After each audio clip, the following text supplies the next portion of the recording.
family, it's Tasha MamabearPrepping. So today I got a good one for you. I got a doozy for you. So you already know what time it is. Get your drink pull up. I'm back to drinking coffee.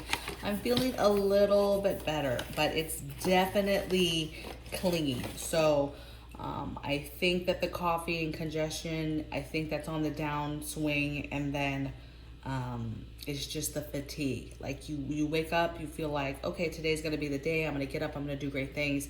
And then you literally stand to do something simple like make some sausage for breakfast, and then boom, it hits you like, what are you doing? You should sit down. So today I want to talk about the drama that happened to us this weekend. So basically we're back in our house.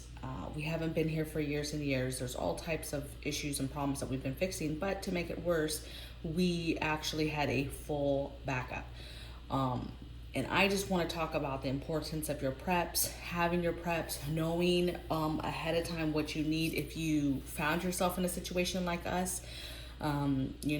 Basically we started with a leak. We called a plumber. They weren't going to be here until Monday. And shortly after that, we did tried to do some laundry, and we had a full backup. I'm talking out the toilet, out the tub, all types of nasty stuff, right? Bowel movement stuff, food. I mean, it's like a total rupture of our drainage pipe. So pretty nasty, but immediately there we are. We're with no shower. We're with no water, basically, because we didn't know exactly where the break was at. We knew drainage was an issue, but we weren't quite sure. So we turned off the water, and we waited patiently for a plumber to come. Mind you, plumbing, when you need a plumber, it was horrible. Okay, everybody was booked up. Emergency plumbers were booked up. It was horrible. So I learned a lesson that you expect to be able to call somebody and get somebody out here in an emergency, but that doesn't always happen. Long story short, we are getting the plumber today. Everything should be fine, but we found ourselves no toilet, no anything. We have a one bathroom here until we get the second bathroom done. So issues. So let's talk about toilets. So emergency toilets. I did a video. I'm going to make sure I link it for you guys in the description box below. Full video of everything you need to buy to have an emergency toilet. And these things are really godsend because look, the end of the world didn't happen. It was just a backup, and we needed it immediately in our home. And so that is why preps are important. They're not always for the crazy end of the world total collapse thing. A lot of them are for simple life things that might happen. Like for this, for example, was a basic backup, okay? And that affected a lot of things. Where do we brush our teeth now? How do we get clean hygiene wise? How do we wash our hands? Okay, that affected a lot of things. And if we weren't preppers in general and knew how to prepare, that would have been, all of those things would have been issues, but they weren't, okay? Because we did our thing. Now, the bad part was we just moved here, okay? And so these things you see above me and stuff, those aren't mine. Those are left over, okay? From family that was living here when we weren't here. So we don't have our stuff yet. And so we didn't have our own emergency preps that we would already have. Tons of baby wipes, tons of stuff to set up a sink, tons of the toilets themselves, the bags, everything, right? We didn't have any of that with us. But what was good is because we had practice with them, we had used them before, we had not used them before, but we had put them together, we had run through the family exactly how they work, all the pieces, all the things we need. It was very easy to just go out. We went to the local Dick's, got on the phone real quick, figured out who had buckets, who had things. Dick's had some, said they had some toilet bucket seats. Cool, we went there, had all that stuff within 30 minutes back at the house. And the stuff was actually nicer in the way of the ones we have are buckets with lids. We got buckets with lids, but instead of the bucket handle, it was nice thick red rope. It was really nice. So I was pleasantly surprised. We got all the fixings, right? All the bags. We got the good bags. And so I'm just gonna run you down to the good and the bad. So the good was we were able to find them. We actually got better quality stuff. Still a 5-gallon bucket, right? Still had to do it. Had to find an open space, so we actually put ours in an extra room we have that's not being used. Nice and roomy. You want to have as much room as possible because These buckets are easy to tip. We didn't have any issues, but just you have to be very careful when you're on them. And so you just kind of need to have some elbow room and some room around you and not have them really close in a confined space. You know, basically you could put them back in the bathroom. We thought about that, but there wasn't a lot of extra space in there because remember, and you'll see when you watch my other video where I go through it step by step, you have to have 2 buckets, one for poo and one for pee. The other thing is, that was surprising is the smell. The smell wasn't too bad. And I do think that that was because we had separated the poo and the pee, you guys. When you do that, things are less stinky in there. And then what we did was just, we went all day and then we changed it and had a fresh one for the next day. That seemed to be perfect.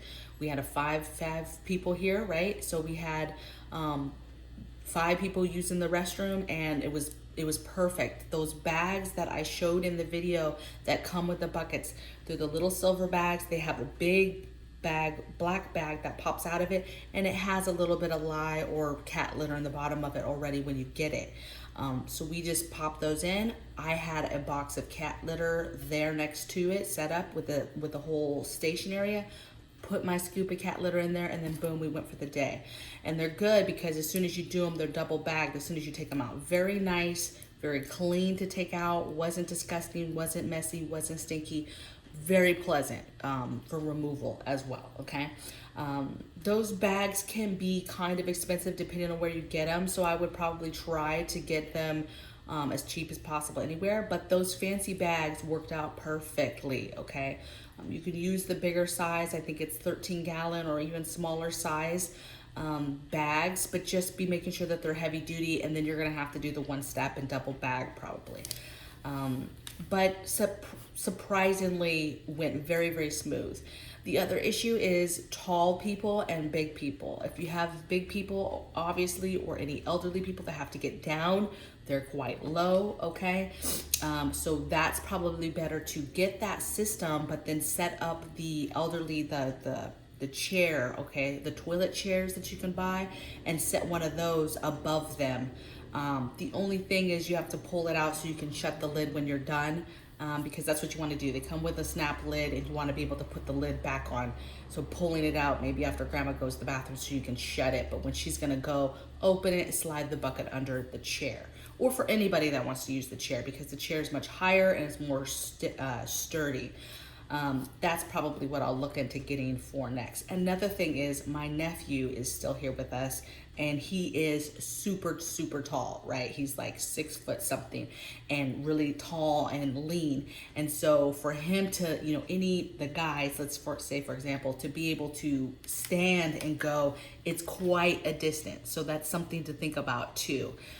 Next time I know, I'm probably gonna put big blocks of wood under the pee bucket so that I could easily take it off when I'm using it, but I can easily put it back up so it's taller for the gentleman in your home to be able to go to the bathroom easily and not get stuff everywhere.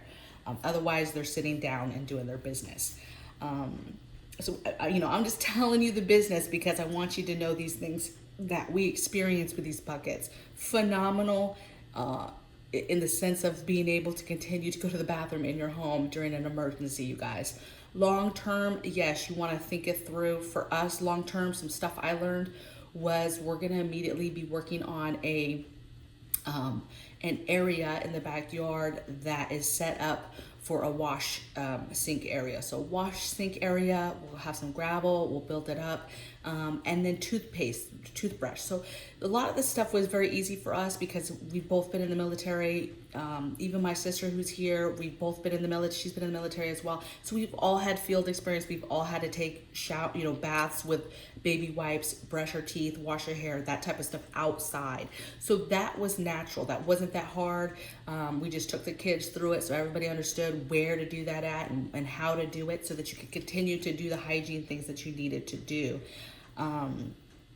in that instance. But think about that. So I say all that because, you want to, it's important to, one, pull out your preps. It's not just these emergency toilets, right? But you could just one day pull these out, say, hey, nobody's using the regular bathroom. You're going to use these buckets. We're going to set them up. We're going to make them as nice as possible, the area, and we're going to use these buckets so that you physically use them and you can see the pros and cons of it, okay? Maybe it's not, you can't do it and you're like, okay, we could do this. This is perfect for an emergency, but for long term, like a month, let's say, you would need maybe, okay, let's invest in a composting toilet or something a little bit more substantial, okay? And think about those locations and where you would put them. Your other preps, you guys, take them out, plug them up, right? Run them, go through a cycle with whatever they are, right? And make sure they work. Stage them, run them, do maintenance on certain items you have to do maintenance on. So just be running through, and it's very important to run through preps, and it's very important to some of the things that people think are not that serious, like toilets. A lot of people don't talk about this, and a lot of people don't have this. And we got caught with our pants down in the sense of none of our stuff is here. So it's like we have this stuff, but all of a sudden when we needed it, we didn't have it here. But because we had set them up before, because we had made a big deal about knowing how to do it, it was very easy to go out and get the various things that we needed. But we could have ran into an issue of finding those, and then we would have had to go to plan 2. Let's find some regular buckets. Let's find the pool noodle. We're gonna do the old-fashioned one, without the seat. What are we gonna do? Okay. So our life has been pretty eventful this last weekend. I do apologize for not coming through with videos, you guys. I do. I hate that, but there's so many things outside of that are happening right now that we are trying to get settled, and so it's very chaotic in my life right now. I want to continue to do videos. I'm going to continue to give you guys stuff. I hope that you learned something from this video and our adventure, if you will, that we've gone through in the last couple days, and the importance. Hopefully you take the urgency and the importance of having these things. Now, when it happens, you guys, I'm a prepper. I prepare. And I still was freaking out, you guys. My panic rose up, and I was like, what if we can't find this stuff? And, we had just gotten back to town, and I just was like, what if we can't find what we need? And the backup itself was stressful, and just in general, it's been a lot. So thank you for your prayers. Thank you for your comments. Let me know, okay? And I would challenge you to take a prep out today, plug it up, see if it works. If you have a little solar generator, take it out, plug it up, plug something into it and see how long it lasts, okay? Plug a few of your things into it and see how long it lasts. Be ready for anything, okay? Take out your stuff, do your inventories, do your little maintenance on stuff. Make sure you have stocked up on batteries and all the extra things that you need, right? And make sure, if you do not have your emergency toilet system set up, that you view the video in the description box below. I'm gonna do a couple. I'm gonna do an option for toilet paper, and a video for option for toilet paper, and I'm also gonna do the actual toilet paper emergency toilet system, and because in that video I go over all the different parts and all the different things you need. Okay, so I hope you guys enjoy that. Let me know how you guys are feeling in the comments below, and I'll see you guys tomorrow in the next video. Take care. Bye.